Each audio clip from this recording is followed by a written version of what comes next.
Weird World.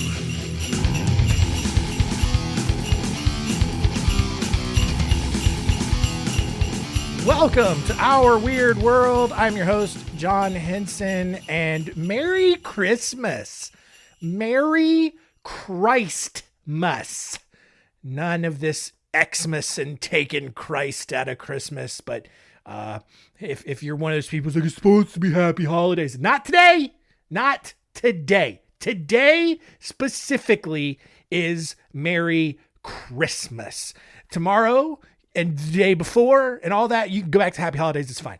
But today specifically, I actually don't even care about this debate. I think it's pretty stupid. But it is the one Monday. Well, I mean, unless I do this show for another 6 years, the one Monday where we will have an episode drop on Christmas morning. So if you're listening to this on your way to or back from some relatives or whatever Christmas party you're doing, thank you. Thank you for listening to me. I don't know why you're doing that. Why aren't you listening to Christmas music? Probably because you've been hearing it since August and you're sick of it. And I agree.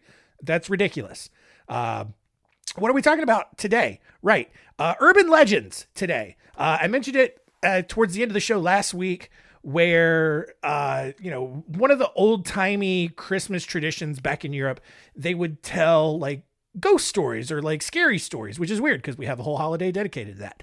But I guess technically it was probably before Halloween was a thing. So on Christmas, they shared some relatively scary stories. And so today, kind of doing our own little spin on that with 3 different urban legends from around the country. We are looking at the story of the Bunny Man, Charlie No Face, and the Melonheads.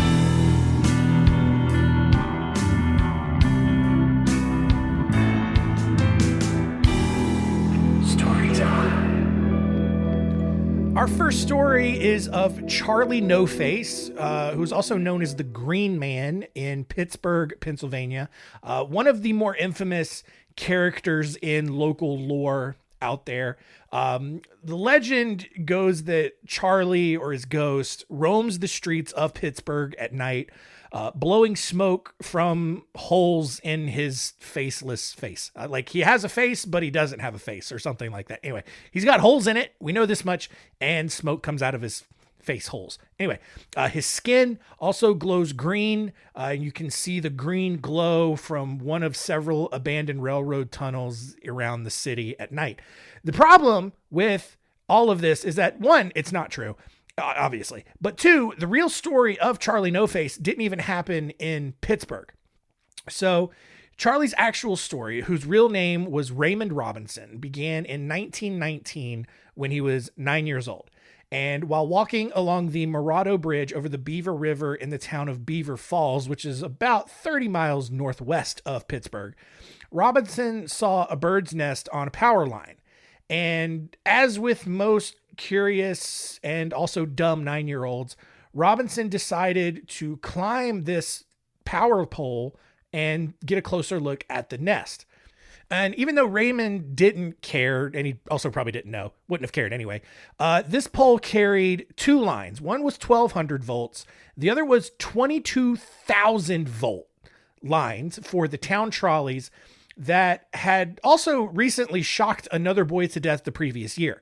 Unsurprisingly, Raymond got up there and was violently shocked by these cables, which then sent him falling several feet back down to the pavement. Despite several doctors saying that Robinson would never survive this, he actually did. Otherwise, this obviously wouldn't be a story. However, the accident left him without his eyes, nose, and right arm, hence the Charlie No Face name. His skin had also been permanently charred to a dark green color, which gives you the idea of where the Green Man name came from. So this kid got wrecked. All right. I didn't even know that those sorts of things were possible. He got electrocuted so badly that like it blew out his eyes and nose, apparently, and also burned him so bad that his skin was permanently turned green. Like I didn't even know that was possible. I did not know that that was possible. Anyway, when Robinson got older, he moved to a smaller town north of Beaver Falls, as in farther away from Pittsburgh, where he made a living selling doormats, wallets, and belts, which is pretty impressive considering he's completely blind. Like, how do you make a belt? I understand how you can make a doormat. All right. Like, that's pretty simple. If you're blind, you can fill out like a rectangle and a doormat, but like a wallet or like a belt, that's pretty intricate. That's impressive. He would never go out during the day because he knew he looked hideous. But he also knew that he needed some exercise in order to stay healthy. So with that in mind, he would actually leave his house each night and with the help of a walking stick would walk up and down the highway near his home. Whenever he did meet a curious stranger, he would happily exchange a picture for beer and cigarettes. So maybe that's how the imagery of smoke coming out of his face holes came about. Robinson ultimately died at a assisted living center in 1985, though, at the age of 74. So like nothing ever like malevolent about him, nothing super paranormal about it, but just like for whatever reason, this urban legend came up in Pittsburgh about this poor dude who pretty much lived the rest of his life as punishment for being a dumb kid. Our next story here happened sometime during the 1940s in the Cleveland suburb of Kirtland, where a man who, according, at least in history, who was only known as Dr. Crow and his wife lived in a secluded house off of Wisner Road. Some accounts say that they were unable to have children on their own, while some say that the Crows had one child who was born with water on the brain known as hydrocephalus. Regardless of whether they had a kid or not, all accounts agree that the Crows were the parents of several orphaned children. Now, whether it was in an attempt to cure his own child's hydrocephalus or he was trying to find a cure for the condition altogether, allegedly Dr. Crow performed several experiments on his orphans, namely injecting more fluid into their brains in an attempt to drain the original water out. I don't know the logistics of why that would work. However, these experiments failed and these children's heads ballooned in size. Like, think of like Stewie Griffin or Hey Arnold, but like in the other direction, I guess, or like the Coneheads, if you're, like the Coneheads probably. Although they rarely went outside, the people that in the neighborhood that saw these kids were horrified. And soon Dr. Crow's kids came to be known as the Melonheads. Eventually, according to this story, the children grew up and revolted against Dr. Crow in retaliation for basically turning them into deformed social outcasts. Those that survived the experiments, because several had ended up dying over the years, the survivors ended up killing Dr. Crow and setting fire to the house and his laboratory. All of the notes and records of his experiments were lost, of course, because they had to be for this story to make sense. And the Melonheads then escaped into the woods. And having no real ability to communicate with the outside world, they then foraged for food and built makeshift shacks in the forest to survive. Over the years, according to local legend, the Melonheads reproduced, creating equally deformed offspring that came with very short tempers. They developed glowing red eyes and sharp teeth, and several reports following the Melonheads' escape into the woods included stolen livestock, pets, and even other missing children. Of course, though, as with other stories like this, no one has been able to produce any solid evidence of their existence. I think there are records of like a Dr. Crow living in this area, but again, it's probably one of those things where like a rumor started and then it kind of blew up into this bigger kind of urban legend, obviously. Our final story here, going to be obviously a shorter episode today, but it's fine. Go enjoy Christmas with your family instead of listening to me. On October 19th, 1970, Air Force Academy cadet Bob Bennett was capping off a stereotypical 1970s date night with his lady. You know, they were headed home around midnight from a football game, and Bob decides he's going to start, going to try to get some action. And He parks his car in a field, gets the windows a bit steamy. And, you know, look, here's the thing. This is obviously the start of a horror movie, right? But this is real life. This story, more so than the other two, definitely happened. The couple kind of began their unsanctioned fornicating, maybe as this song kind of played in the background. This is Bread. This is a very 70s band, by the way. This song's playing on the radio. The windows quickly lose their transparency thanks to the steamy exhales of these two young lovers. And it's just getting hot and heavy, and it's groovy, and it's wild, and it's out of sight, and all these other 70s terms. And then, before any pants could come off, the silent sensuality permeating through the October air was quickly interrupted as the passenger side window shatters into pieces. I'm really getting into this one, by the way, you can tell. The horrified young couple looks out of the broken window to the nearby Colchester overpass, which carried vehicles along Colchester Road beneath the Southern Railway line in Washington, D.C. I didn't even say where this was located to begin with. It's Washington, D.C., because you obviously know where the Colchester overpass is. I don't know why I included that detail. Anyway, they look out the broken glass window and they see a person, or at least they think it's a person, dressed in a bunny costume. And if you know, like, Easter bunny costumes from the 1970s, those aren't cute. All right. Those are not like friendly looking bunnies. They are demonic looking. And he's just like looking at them, and he's standing menacingly. His head's probably like cocked to the side a little bit, or at least, as menacingly as someone in a bunny suit can stand probably. And he's right next to the car window. Obviously, the couple screams in terror. Bob, he's in the military. He's Air Force cadet. He's got to be brave here. He fires up the car and speeds away. And as the car speeds away, the bunny man screams, "You're on private property and I have your tag number." Ooh, scary. Anyway, as Bob and his lady friend sped down the highway, they then found what had shattered the window. It wasn't a rock. It wasn't a brick. It was a hatchet. The bunny man had thrown a whole hatchet through their car window. Bob surrendered the weapon to police when he reported the incident, but they ended up kind of returning it to him after they examined it because they didn't really know what else to do with it. This is the 1970s. They don't have any kind of like forensic abilities at this point. 10 days later, after Bob's incident, Paul Phillips, a security guard on watch for a construction company, saw a man wearing a black and white bunny costume standing on the porch of an unfinished home. And when the bunny man actually saw Phillips approaching him, he just pulls out an axe from wherever he had it, I don't know, and he starts hacking away at the posts that were holding up the porch on this house. And the bunny man, he looks at Paul and he's like, "All you people trespass around here. If you don't get out of here, I'm going to bust you in the head."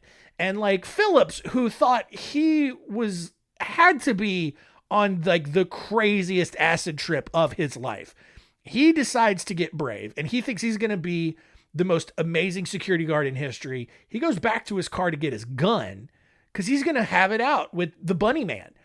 And unfortunately, though, upon returning to the house, he saw the bunny man literally hopping away into the woods. Because here's the thing, guys, like if you're going to be the murderous incarnation of one of nature's cutest creatures, like you really have to commit to this character. Like, honestly, I'm surprised he didn't like leave like a trail of carrots or something behind him, but he's literally hopping away into the woods and disappears. For the next few weeks, more than 50 people in the Washington, D.C. area called police with additional sightings of the bunny man, including one widely run story in local newspapers about the bunny man eating someone's cat, which I don't know if that happened or not. I mean, maybe. By the end of 1970, however, fascination with the bunny man had waned and stories of people having their own sightings stopped. No one actually knows whatever happened to the bunny man, whether he died or maybe he just simply stopped caring about people trespassing on his and other people's properties. I don't know, but every year, around Halloween or so, like people still like, oh, you better watch out for the bunny man. Bunny man. Anyway, again, just weird story.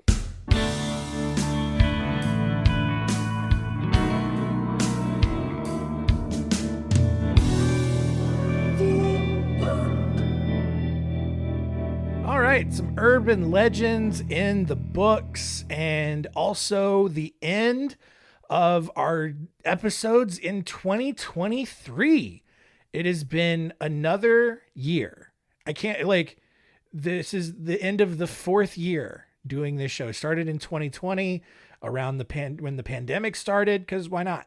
And yeah, I can't believe I'm still doing this. And to be honest with you, I have episodes planned out for another 3 or 4 years. So like, unless something catastrophic happens and I just can't record this show anymore, we're going to stick around for a while. We're going to keep doing this for a very long time. And I appreciate all of you who are listening, who have been there since day one, or who have hopped along the way. No pun intended from the past story, but let's recap and see what we learned today.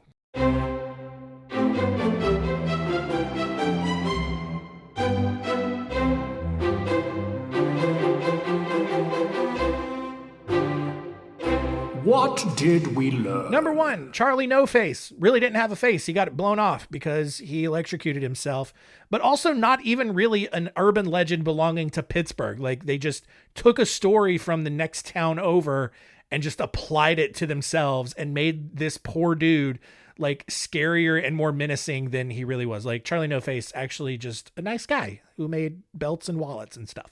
Anyway, number 2, the Melonheads. Were they real? I mean, it seems like a very Ohio thing to just have like a bunch of deformed, water-brained kids running around in the woods out there, just meth. But again, maybe not. I don't know, but probably not. Anyway, number 3 though, real story. The Bunny Man, probably just an angry like male Karen dressing up in a scary bunny costume, assaulting people for trespassing and doing silly things in and around the Washington, D.C. area.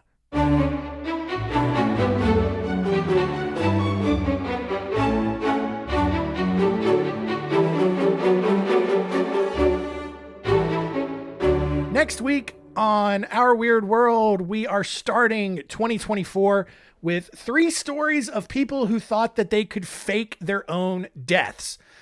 Did they succeed or did they fail miserably? It's probably going to be a mixture of both, actually. So we're going to look at the stories of David Friedland, James Washington, and Raymond Stansel. So happy to start off 2024 like with that. And then we're getting real close to episode number 200.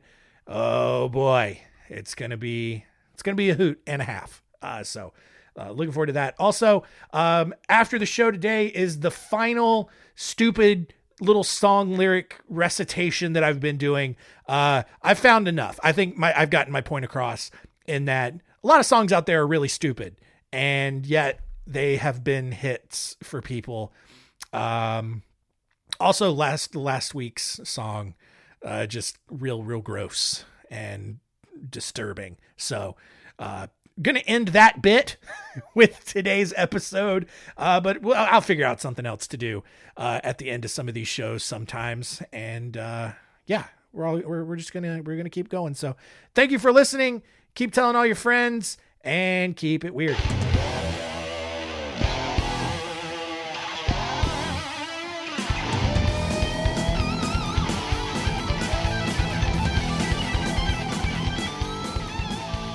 Marianne and Wanda were the best of friends all through their high school days, both members of the 4-H club, both active in the FFA.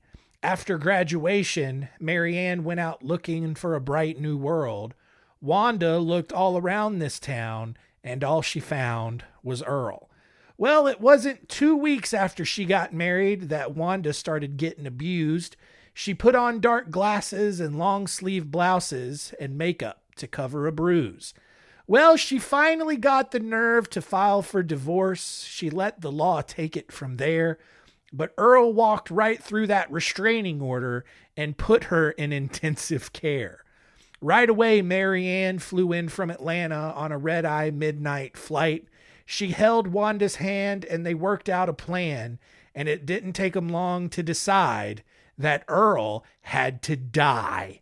Goodbye, Earl. Those black-eyed peas, they tasted all right to me, Earl. You feeling weak? Why don't you lay down and sleep, Earl? Ain't it dark wrapped up in that tarp, Earl? The cops came by to bring Earl in. They searched the house high and low. Then they tipped their hats and said, "Thank you, ladies. If you hear from him, let us know."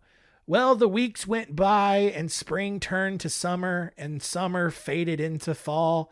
And it turns out he was a missing person who nobody missed at all. So the girls bought some land at a roadside stand out on Highway 109. They sell Tennessee ham and strawberry jam, and they don't lose any sleep at night 'cause Earl had to die.